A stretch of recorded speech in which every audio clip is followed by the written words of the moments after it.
बिस्मिल्लाहिर्रहमानिर्रहीम। अस्सलाम वालेकुम। कैसे हैं आप सब लोग? उम्मीद करती हूँ कि आप सब लोग खैरियत से होंगे। आज हम लोग 9th क्लास का यूनिट नंबर 1 स्टार्ट करेंगे, जो यूनिट का नाम है मैट्रिसेस एंड डिटर्मिनेंट्स। तो चैप्टर स्टार्ट करने से पहले हम बेसिक लेक्चर देख लेते हैं। सबसे पहले देखते हैं हम लोग मैट्रिक्स क्या होते हैं। A rectangular arrangement of numbers कहता है कि कोई भी एक रेक्टेंगुलर अरेंजमेंट, हम एरे जो है वो बुक्स के ऊपर या कहीं भी आप डेफिनेशन देखें तो वो एरे का लफ्ज़ इस्तेमाल करते हैं। तो एरे का मतलब क्या होता है? अरेंजमेंट। तो वो क्या कहता है? आ रेक्टेंगुलर अरेंजमेंट ऑफ नंबर्स की क्या है? रेक्टेंगुलर अरेंजमेंट है enclose in a pair of square brackets, जिनको क्या किया जाता है? स्क्वायर ब्रैकेट्स के अंदर क्लोज कर दिया जाता है। स्क्वायर ब्रैकेट्स जो होती हैं वो हमारे पास ये वाली स्क्वायर ब्रैकेट्स होती हैं, ठीक है। कहते हैं कि जो आपके स्क्वायर ब्रैकेट्स के अंदर क्लोज करता है नंबर्स की रेक्टेंगुलर अरेंजमेंट्स हो। अब ये हमारे पास देखें, ये नंबर्स हैं, ठीक है। ये सारे 4 5 6 7 8 9 8 0 ये सारी हमारे पास क्या हैं? ये नंबर्स हैं। तो कहता है कि इन नंबर्स को किस तरह हमने लिखा है, किस अरेंजमेंट से लिखा है? रेक्टेंगुलर अरेंजमेंट से लिखा है। जब आप देखें आपके पास जो रेक्टेंगल होती है वो इसी फॉर्म की होती है ना, तो ये इसी फॉर्म में लिखा गया है। तो कहते हैं कि जब हम लोग नंबर्स को रेक्टेंगुलर अरेंजमेंट्स में लिखते हैं, इतनी चीज़ पूरी होगी और क्या करते हैं? इनक्लोज कर देते हैं पेयर ऑफ स्क्वायर ब्रैकेट्स में। तो ये हमारे पास क्या है? ये पेयर ऑफ स्क्वायर ब्रैकेट्स हैं। कहते हैं कि हम इसको क्या करते हैं? स्क्वायर ब्रैकेट्स में इनक्लोज कर देते हैं, तो वो हमारे पास क्या होता है? Is called matrix. वो मैट्रिक्स होता है, मतलब कि ये हमारे पास क्या है? मैट्रिक्स है। तो यहाँ पे हम लोग एक नोट लिख सकते हैं। अब ये हमारे पास रोज़ हैं। जो हमारे पास हॉरिजॉन्टल लाइन होती है वो रोज़ होती है। 4 5 6 7 जो है ये हमारे पास हॉरिजॉन्टल लाइन में लिखा गया है। तो ये हमारे पास क्या है? ये रो है। और जो 4 8 6 जो है ये आपके पास क्या है? ये वर्टिकल लाइन है। और वर्टिकल लाइन क्या होती है? वो कॉलम होता है, ठीक हो गया। अब यहाँ पे हमारे पास कितनी रोज़ हैं? 4 5 6 7 ये एक रो है। 8 9 8 0 ये दूसरी रो हो गई। 6 3 2 1 ये तीसरी रो होगी। अब हमारे पास यहाँ पे 3 रोज़ हैं, 3 हॉरिजॉन्टल लाइंस हैं। तो ये 3 हमारे पास क्या है? रोज़ हैं। और जो वर्टिकल लाइंस हैं वो 1 2 3 4 कॉलम्स हैं। वर्टिकल लाइंस 4 हैं, तो ये हमारे पास क्या है? कॉलम्स हैं। नोट में हम लिख सकते हैं कि हॉरिजॉन्टल लाइंस आर रोज। ये हमने देख लिया कि जो हॉरिजॉन्टल लाइंस होती हैं, हॉरिजॉन्टल लाइंस जो होती हैं वो हमारे पास क्या होती हैं? वो रोज होती हैं। और जो वर्टिकल लाइंस होती हैं वो कॉलम्स होते हैं। आगे चलते हैं। आगे वो क्या कहता है कि ये हमने एक फिर मैट्रिक्स लिया 1 4 4 5 3 5 6 7। ये हमारे पास क्या है? उसने कहा ये रेक्टेंगुलर अरेंजमेंट है। वो हम ऊपर भी देख चुके हैं कि रेक्टेंगुलर अरेंजमेंट है।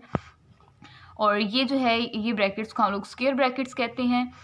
आगे क्या कहता है देखिए, आगे वो कहता है डिनोटेड बाय कैपिटल अल्फ़ाबेट्स। मतलब कि जब भी कोई आपके पास मैट्रिक्स होता है, उस मैट्रिक्स को हम डिनोट कैसे करते हैं? हम लोग कोई भी कैपिटल अल्फ़ाबेट से डिनोट करते हैं। हम यहाँ पे ए ले सकते हैं, जी लिख सकते हैं, वाई लिख सकते हैं, एक्स लिख सकते हैं, कुछ भी लिख सकते हैं। मतलब कैपिटल अल्फ़ाबेट्स के साथ हम क्या करते हैं? मैट्रिक्स को डिनोट करते हैं जी। तो नेक्स्ट हमारे पास आता है number of rose, order of matrix, ठीक है। ऑर्डर ऑफ मैट्रिक्स अगर हम देखें तो इसमें क्या होता है? Number of rose and number of columns. अगर हम लोग देखें तो चैप्टर नंबर 9 में ये क्लास 9th में जो एक्सरसाइज 1.1 है उसमें पहला क्वेश्चन यही है, find number of order of matrix. तो ऑर्डर ऑफ मैट्रिक्स में क्या होता है ये हमें पहले पता होना चाहिए। तो उसके लिए हम उसकी डेफिनेशन पढ़ते हैं। Number of rose and number of columns present in any matrix. अब ये क्या है? ये भी हमारे पास जाहिर है एक मैट्रिक्स है। नंबर ऑफ, चलें आप इसको छोड़ दें, आप इसको देखें। हमने क्या पढ़ा था मैट्रिक्स की डेफिनेशन में? रेक्टेंगुलर अरेंजमेंट होनी चाहिए, ठीक है। अब ये अरेंजमेंट, अब जाहिर है अगर ये हमारे पास रेक्टेंगल है तो ये भी तो हमारे पास रेक्टेंगल ही है ना इस फॉर्म में, ठीक है। ये इस फॉर्म में आ गया।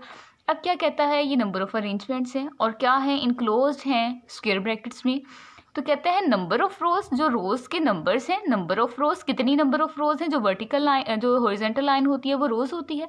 हॉरिजॉन्टल लाइन 1 हो गई, एक हॉरिजॉन्टल लाइन 2 होगी, एक हॉरिजॉन्टल लाइन 3 हो गई। मतलब रोज कितनी है? 3 है। और कॉलम्स कितने हैं? कॉलम तो एक ही है, वर्टिकल लाइन तो एक ही है ना, ये वर्टिकल लाइन।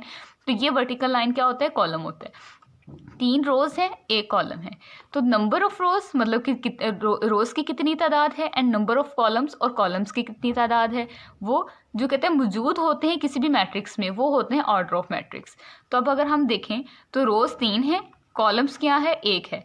तो कहता है कि ऑर्डर ऑफ ए, जो ए का ऑर्डर है वो हम किस तरह लिखेंगे? पहले रोज लिखते होते हैं, बाद में कॉलम्स। रोज 3 है, रोज पहले आ गई, कॉलम बाद में। या तो हम बाय लिख के भी लिख सकते हैं, या फिर हम लोग 3x1 लिख देते हैं, ये भी क्या करता है, ये ऑर्डर ऑफ मैट्रिक्स को शो करता है। ठीक है, अगर आप किसी मैट्रिक्स के नीचे लिखेंगे जिसका मैंने 3x1 लिखा है, तो ये भी क्या करता है, ये ऑर्डर ऑफ मैट्रिक्स को शो करता है। ठीक है, आगे ऑर्डर ऑफ मैट्रिक्स जो होता है, कहते हैं कि ऑर्डर ऑफ मैट्रिक्स लिखते हुए पहले हम लोग रोज लिखते हैं, फिर कॉलम्स लिखते हैं, ये मैं बात आपको बता चुकी हूँ। तो मैट्रिक्स की रोज और आप कहते हैं कि जब हम कॉलम्स की तादाद को पहचानते हैं ना, वो हमारे पास क्या होता है, वो मैट्रिक्स होता है, ऑर्डर ऑफ मैट्रिक्स होता है। ठीक है, अब हम नेक्स्ट हमारे पास क्या है, हमारे पास आता है इक्वल मैट्रिसेस।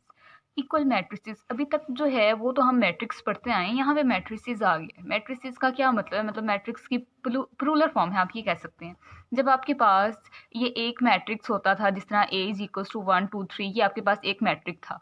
और अगर यहाँ पे हम लोग, अगर A आपके पास है 1 2 3 और आप B कोई भी ले लेते हो 2 3 5 6, कोई भी दो ले लेते हो, अभी आपके पास क्या है, ये दो मैट्रिक्स हैं, एक ये मैट्रिक्स है, एक ये मैट्रिक्स है। तो जो दो मैट्रिक्स जब मिलते हैं तो वो क्या बन जाते हैं, मैट्रिसेस बन जाते हैं। ठीक है, अगर A और B आपके पास क्या हो गए, दो मैट्रिसेस है। अब हम लोग अगर डेफिनेशन देखिए इक्वल मैट्रिसेस की,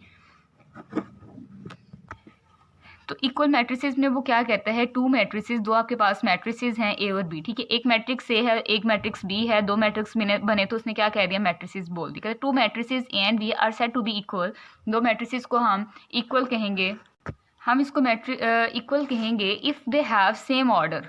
ऑर्डर हमने ऊपर पढ़ा था, ऑर्डर क्या था कि हमने देखना होता है कितनी वर्टिकल लाइंस हैं, वर्टिकल लाइंस कॉलम होती हैं, हॉरिजॉन्टल लाइंस होती है वो रोज़ होती हैं, हमने रोज़ को और कॉलम्स को देखना, फिर उनको लिखना, उनकी तादाद को लिखना, वो क्या होता था, ऑर्डर होता था।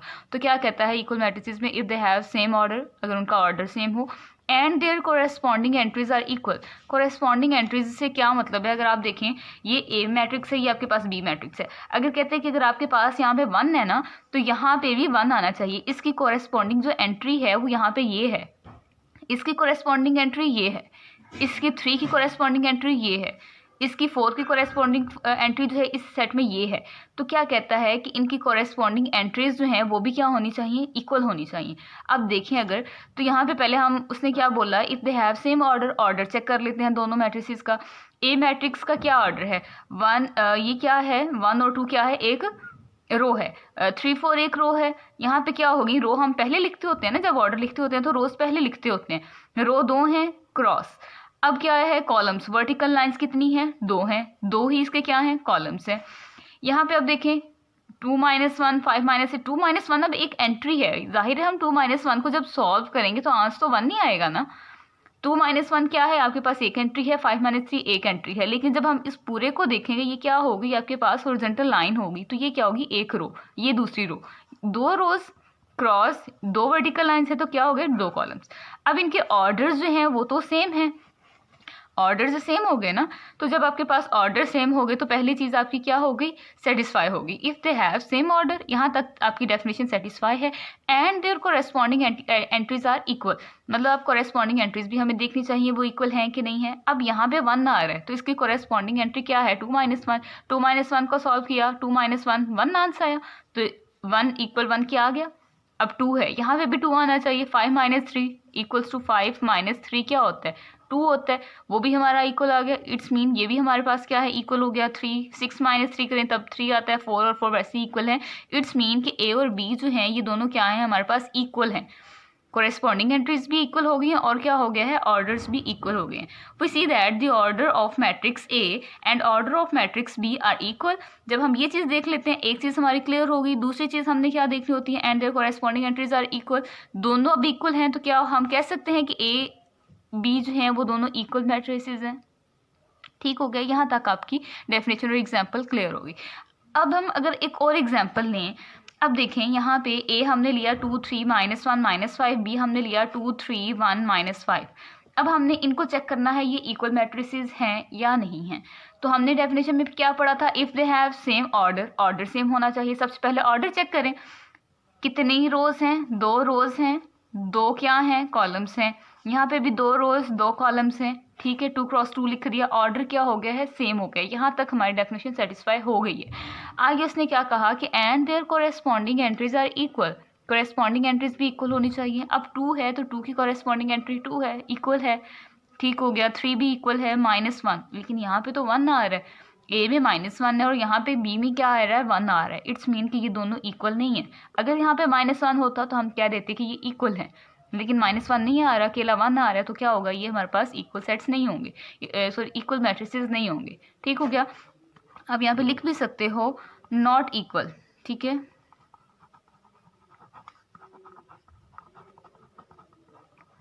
चलें जी, अब हम क्या करते हैं, हम एक्सरसाइज स्टार्ट करते हैं 1.1।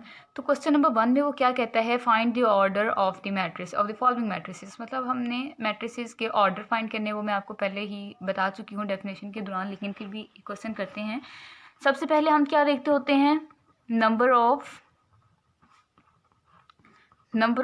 रोज चेक करते होते हैं। तो नंबर ऑफ रोज क्या हैं, हॉरिजॉन्टल लाइंस, एक हॉरिजॉन्टल लाइन ये होगी, एक हॉरिजॉन्टल लाइन ये होगी, एक और एक, दो हॉरिजॉन्टल लाइंस हैं। अब नंबर ऑफ, फिर दूसरी बात हम क्या चेक करते होते हैं, number of columns. Number of columns अगर हम देखें तो नंबर ऑफ कॉलम्स कितने हैं, वर्टिकल लाइंस, एक वर्टिकल लाइन ये है, एक वर्टिकल लाइन ये है। ठीक हो गया। ये क्या हो गए, हमारे पास 2 वर्टिकल लाइंस हैं, तो कॉलम्स भी हमारे पास क्या हो गए, 2 हो गए। तो जब हम लोग लिखते होते हैं ऑर्डर ऑफ मैट्रिक्स, तो हम उसको कैसे लिखते होते हैं, मैंने आपको बताया था तरीका इसका लिखने का। Number of order of matrix जो होते हैं उनको हम लोग पहले तो ये लिख लेना, ऑर्डर ऑफ मैट्रिक्स, कौन से मैट्रिक्स का नाम क्या है, ए है, तो कहता है कि मैट्रिक्स ए का जो आपके पास ऑर्डर है वो क्या है, 2। पहले हम क्या लिखते होते हैं, रोज लिखते होते हैं, रोज क्या है, 2 है, बाय लिखते होते हैं। फिर हम क्या लिखते होते हैं, कॉलम्स क्या है, वो भी 2 हैं। ठीक हो गया। ये आपका क्वेश्चन यहाँ तक कंप्लीट है। सिमिलरली अगर हम नेक्स्ट देखें, बी हमें पार्ट दिया हुआ है, उसमें क्या है, बी आपके पास इक्वल है 2 0 3 5। ये भी हमारे पास क्या है, एक स्क्वायर मैट्रिक्स है। यहाँ पे भी हम लोग जो है वो नंबर ऑफ अगर रोज़ लिखें तो वो क्या आएगा, नंबर ऑफ रोज़ 2 हैं। नंबर ऑफ कॉलम्स आपके पास कितने हैं, नंबर ऑफ कॉलम्स भी आपके पास 2 हैं। तो फिर आपके पास ऑर्डर ऑफ मैट्रिक्स क्या बनेगा, मैट्रिक्स का नाम आप लिखेंगे, यहाँ पे मैट्रिक्स बी है वो क्या है, 2। पहले रोज़ आती होती है 2, फिर बाय, और फिर क्या आता होता है, कॉलम्स की तादाद जो होती है आपकी वो आती होती है। ठीक है, ये हमने लिख लिया। ये आपके पास 2 पार्ट हो गए हैं। चलें आपको एक और पार्ट सी जो है वो मैं करवा देती हूँ।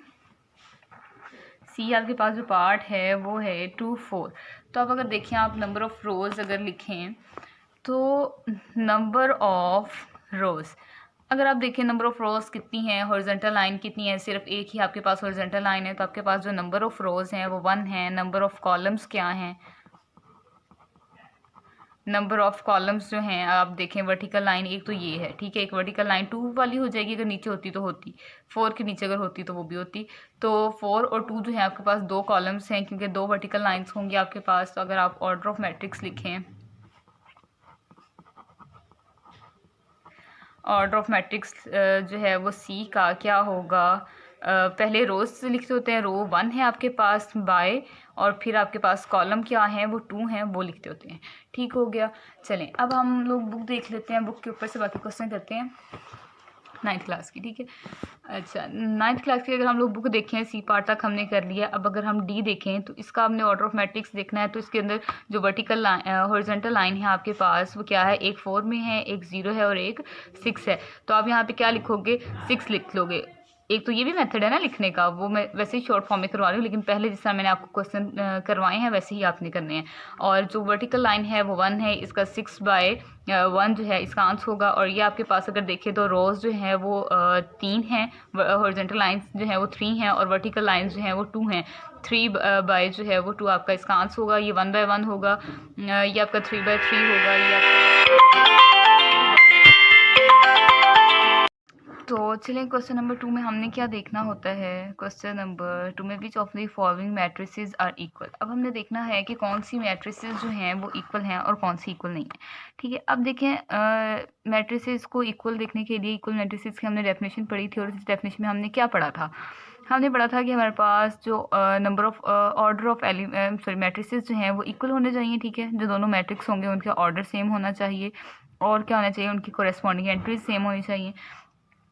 तो हम क्या करते हैं, हम सबसे पहले देख लेते हैं। ये मैं बुक पे करवा रही हूँ, चलिए मैं आपको ना ऐसे करती हूँ, कॉपी भी करवाती हूँ। हाँ जी, अब देखिए हमारे पास जो a है वो इक्वल है 3 के। तो हमने डेफिनेशन में जो पढ़ा था वो मैंने आपको बता दिया। हाँ कि हाँ, अब देखिए हम सबसे पहले ऑर्डर चेक करते होते हैं, ठीक है। अब ऑर्डर इसका क्या है, 1 रो 1 कॉलम है, वो हम यहाँ पे नीचे लिख लेते हैं 1 1, ठीक हो गया। ये क्या है, ये भी उसका ऑर्डर को शो करते हैं। इसका ऑर्डर क्या है, सबसे पहले हम ना सबके ऑर्डर लिख लेते हैं। इसका क्या है, आपके पास एक रो है और कितने कॉलम है, 2 कॉलम्स हैं। अब ये जो है ये 5 - 2 है। 5 - 2 को जब हम सॉल्व आउट करेंगे तो आंसर क्या आएगा, 3 आएगा। मतलब 1/1, एक ही रो और एक ही कॉलम है। 5 - 2 क्या है, एक एंट्री है, ठीक है, जिसको हम सॉल्व करेंगे तो आंसर क्या आएगा, 3 आएगा, जो कि एक ही एंट्री होगी, ठीक है। ये आपके पास क्या होगा फिर, 1 रो और 1 कॉलम हो जाएगा। ये आपके पास क्या है, ये आपके पास 1 रो है, हॉरिजॉन्टल लाइन तो 1 ही है ना। ये आपके पास 1 क्रॉस 2 है, मतलब कि 1 रो है और 2 कॉलम्स हैं। ये आपके पास 2 क्रॉस 2 है। ये आपके पास 2 1 है। इसका ऑर्डर आपके पास, अब 3 - 1 को सॉल्व करेंगे तो आंसर 2 आएगा। 3 + 3 को सॉल्व करेंगे तो 6 आएगा।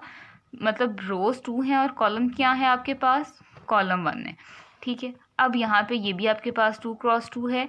ये आपके पास अगर देखें तो ये रो 1 है और कॉलम्स क्या हैं, 2 है, 1 क्रॉस 2 आएगा और ये आपके पास 2 क्रॉस 2 होगा। अब देखिए हमने क्या देखना है कि सबसे पहले हमारे पास 1 मतलब ऑर्डर सेम होना चाहिए। अब सबके ऑर्डर चेक करते हैं कि 1 क्रॉस 1 किसका ऑर्डर है। इसका 1/2 है, ये तो नहीं इक्वल हो सकता। 1/1 इसका ऑर्डर है, ठीक है। अब देखिए यहाँ पे एंट्री, अब कॉरेस्पॉन्डिंग एलिमेंट देखना है। अगर 3 है इसके अंदर भी क्या होना चाहिए, 3 होना चाहिए। तो ए जो है उसके अंदर 3 है, तो सी के अंदर क्या है, 5 - 2 को सॉल्व आउट करेंगे तो आंसर क्या आएगा, 3 आएगा। इसका मतलब है कि ए और सी क्या है, इक्वल है। अगर मैं यहाँ पे नीचे आंसर लिखना चाहूँ तो मैं लिखूंगी ए जो है वो क्या है, इक्वल है सी के, ठीक हो गया। और भी देखें अगर 1 वाला है आपके पास तो ऑर्डर 1, इसका 1 2 है, इसका 2 2 है, इसका 2 1 है, 2 1 है, 2 2 है, 1 2 है और 2 2 है। मतलब कोई भी और जो है वो इक्वल नहीं है जो 1 क्रॉस 1 जिसका ऑर्डर हो। अब हम देखेंगे 1 2 ऑर्डर जिसकी 1 रो हो और 2 कॉलम हो। 1 2 ये मिल गए हैं। अगर हम देखें इनके ऑर्डर्स तो अब सेम हैं, तो क्या इनकी कॉरेस्पॉन्डिंग एंट्रीज सेम है। कॉरेस्पॉन्डिंग एंट्रीज क्या है कि पहले 3 हो, लेकिन यहाँ पे पहले 5 है, बाद में 3 है। लेकिन हमने क्या कहा था, कॉरेस्पॉन्डिंग एंट्री सेम होनी चाहिए। मतलब अगर पहले 3 है तो यहाँ पे भी पहले 3 होना चाहिए। लेकिन अगर यहाँ पे पहले 3 नहीं है, इसका मतलब है कि कॉरेस्पॉन्डिंग एंट्रीज आपकी सेम नहीं है। तो जब कॉरेस्पॉन्डिंग एंट्रीज सेम नहीं है तो फिर ये आपके पास इक्वल मैट्रिक्स नहीं है। इसका मतलब है कि डी और बी इक्वल नहीं है। फिर कोई और ढूंढे, 1 2 वाला ऑर्डर चेक करें। 1 2 ये नहीं है, ये 2 1 है, ये भी 2 1 है, ये 2 2 है, ये 1 2 आ गया। ये चेक करें। अब सी में क्या था, कॉरेस्पॉन्डिंग एंट्रीज में क्या आना चाहिए, 3 आना चाहिए पहले। यहाँ पे 3 आ रहा है और यहाँ पे क्या है, 5 है। तो यहाँ पे कॉरेस्पॉन्डिंग एंट्री में क्या है, 3 + 2 जो कि 5 ही होता है। इसका मतलब है बी और आई क्या है, इक्वल है। ये लिख देंगे हम, बी जो है वो इक्वल है आई के, और ये 2 2 है, इसके साथ तो बिल्कुल नहीं होगा। चलिए नेक्स्ट वो क्या कहता है, हमारे पास ए भी हो गया, बी भी हो गया, सी भी हो गया। अब 1 2, फिर 1 2 वाला देखते हैं। ये 2 1 है, ये बी 2 1 है, ये भी 2 2 है, ये 1 2 है, 1 2 है, लेकिन यहाँ पे 5 और ये यहाँ पे 3 है, यहाँ पे 5 है, ये तो नहीं इक्वल हो सकता, ये 2 2 है। इसका मतलब है डी का कोई भी इक्वल नहीं है, डी के कोई भी इक्वल मैट्रिक्स नहीं है। तो हम अब ये ई देखते हैं। ई में क्या है, ये 2 क्रॉस 2 है, ठीक है। 2 क्रॉस 2 वाला देखें, 2 क्रॉस 2 वाला एक तो ये है, 4 होना चाहिए। अब कॉरेस्पॉन्डिंग एंट्रीज चेक करें तो 4 है, नीचे भी 4 है, अगर 0 है तो नीचे भी 0 है, यहाँ पे 6 है तो यहाँ पे 2 है, मतलब इक्वल है। मतलब ई और क्या है, एज इक्वल है, ई इक्वल है एज के। अब हम और चेक कर लेते हैं, कोई और है 2 क्रॉस 2 वाला ऑर्डर जो हो, 2 क्रॉस 2 है, क्या है। अब इनकी कॉरेस्पॉन्डिंग एंट्री सेम चेक करते हैं।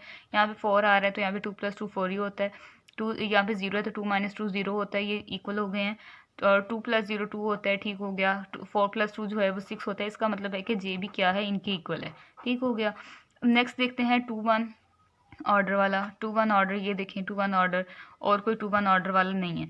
अच्छा तो क्या है, 3 - 1 और 2 जो है वो इक्वल है। 3 - 1 को सॉल्व करेंगे तो आंसर 2 ही आएगा। 2 2 इक्वल हो गया, कॉरेस्पॉन्डिंग एंट्री जो है ये इक्वल है। 3 + 3 6 होता है, यहाँ पे भी 6 है। तो इसका मतलब है कि आपके पास एफ जो है वो किसकी इक्वल है, वो जी के इक्वल है। ये आपका क्वेश्चन नंबर 2 जो है वो क्लियर हो गया, ठीक। हाँ जी, चलें जी, अब हम लोग करते हैं क्वेश्चन नंबर 3। क्वेश्चन नंबर 3 में उसने क्या कहा है, फाइंड दी वैल्यू, ठीक है, find the values of A B C and D. कहते कि आपने क्या करना है, ये अल्फ़ाबेट्स हैं आपके पास गिवन हैं मैट्रिक्स में, इसको आपने क्या करना है, आपने इनके वैल्यूज़ फाइंड करनी है with satisfy the matrix equation. जो क्या करते हैं, मैट्रिक्स इक्वेशन को सेटिस्फाई करते हैं। तो ये आपके पास गिवन है, ये मैट्रिक्स कहता है कि इसके इक्वल है। आपने फाइंड क्या करना है, ए बी सी को फाइंड करना है। तो मैं आपको पहले बता देती हूँ मैट्रिक्स इक्वेशन क्या होती हैं। अब उसने कहा है कि ये मैट्रिक्स इक्वेशन को क्या करता है, सेटिस्फाई करता है। और दूसरी बात उसने ये हमें कही कि ये दोनों इक्वल हैं। यही है ना कि ये चीज़ क्या है, इसके इक्वल है। इक्वल में ऑर्डर सेम होते हैं। ऑर्डर क्या होता है, ये भी 2x2 ऑर्डर है, ये भी 2x2 का ऑर्डर है, इक्वल हैं। तो मतलब कोरेस्पॉन्डिंग एंट्रीज भी सेम होनी चाहिए। अब हमने क्या करना है, हमने जब किसी चीज़ की वैल्यू निकालनी होती है तो हम उसको इक्वल रखते हैं। ये उसने कहा है, फाइंड तो हमें वैल्यूज़ करनी है ना। अब a + c = 0 हमने लेके आना है। तो मैट्रिक्स इक्वेशन क्या कहती है कि आपके पास जो कोरेस्पॉन्डिंग इक्वल में, हमने जो इक्वल मैट्रिसेस में डेफिनेशन पढ़ी थी कि ये जो कोरेस्पॉन्डिंग एलिमेंट्स होते हैं वो इक्वल होते हैं। ये इसके इक्वल होगा, ये इसके इक्वल होगा, और ये क्या होगा, ये इसके इक्वल होगा। तो ये उसने क्या कहा है, मैट्रिक्स इक्वेशन जो है ये सेटिस्फाई करती है। उसने कहा करती है। अगर उसने कहा है करती है तो हमें उसको लिखना पड़ेगा। हम लिखेंगे कि a + c किसके इक्वल है, 0 के इक्वल है। हम लिखेंगे कि a + 2b किसके इक्वल होगा, -7 के। ठीक हो गया। उसके बाद c - 1 जो है वो किसके इक्वल है, 3 के।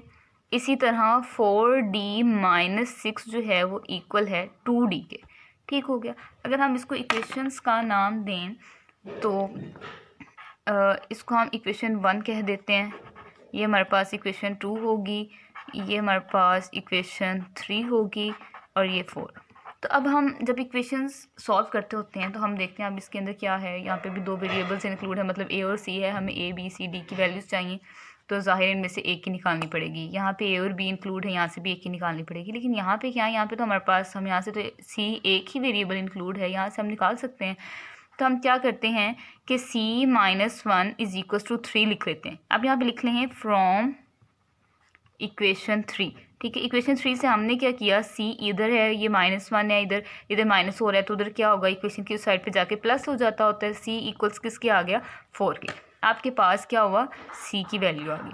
अब देखिए आप c किस इक्वेशन में इंक्लूड है। c आपका जो है वो इधर इक्वेशन नंबर 1 में इंक्लूड है। तो हम अगर इक्वेशन 1 में c की वैल्यू पुट कर दें तो हमारे पास a की वैल्यू आ जाएगी। Putting value of c in equation 1। ठीक है, इक्वेशन 1 में हम क्या करेंगे, पुट कर देंगे। इक्वेशन 1 आपके पास क्या है, c = 0। a आपके पास गिवन नहीं है, c आपके पास गिवन 4 है, = 0। अब ये इधर प्लस में है तो उधर जाके माइनस में हो जाएगा। a आपके पास क्या हो गया, a = -4। नेक्स्ट अब क्या करें, हमारे पास a भी आ गया है, c भी आ गया। अगर आप देखें यहाँ पे, अगर हम a की वैल्यू पुट करें इक्वेशन 2 में तो हम निकाल सकते हैं यहाँ से b की वैल्यू। अब फ्रॉम इक्वेशन 2 हम इक्वेशन 2 अगर लिखें a + 2b = -7। a आपके पास क्या है, -4 + 2b = -7। तो 2b इधर रह जाएगा, ये माइनस में था, उधर जाके प्लस में हो गया 2b।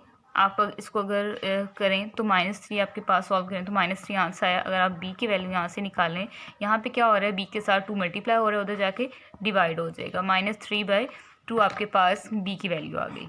ठीक हो गया। अब a, b और c की आ गई, d रह गई है। आप इस इक्वेशन 4 में जो है, वैसे यहाँ से आप खुद भी निकाल सकते थे। अब क्या करेंगे आप, फ्रॉम इक्वेशन 4d - 6 = 2d। यहाँ से आप क्या करेंगे, d वाली वैल्यूज़ जो हैं वो आप एक साइड पे कर लें। d उधर प्लस में है तो इधर आके क्या हो जाएगा, 2d इधर आके माइनस में हो जाएगा। और यहाँ पे 6 जो था वो माइनस में था, इक्वल के उस साइड पे जाके प्लस में हो गया। ये आपके पास 2d रह गया, = 6 है। तो d की अगर आप वैल्यू निकालें, 6 / 2, दिस इम्प्लॉयज़ दैट d = 3। आपके पास d की वैल्यू क्या आ गई, 3 आ गई। चलें जी, लास्ट पे आप लिख दें कि आपके पास, उसने यही पूछा था ना, आपके पास a, b, c और d की वैल्यूज़ क्या हैं वो फाइंड करनी थी। a की हमारे पास -4 आ गई है, b की हमारे पास -3/2 आ गई है, और सी की वैल्यू आपके पास 4 है और डी की वैल्यू आपके पास आई है 3। ठीक हो गया, यही हमने फाइंड करना था। अगर आपको मेरी वीडियो आपके लिए मीनिंगफुल हो तो काइंडली आप इसको लाइक और सब्सक्राइब करें और बेल आइकन भी प्रेस करें ताकि आपको हर आने वाली वीडियोज़ जो है वो मिलती रहे। और बहुत शुक्रिया, थैंक यू।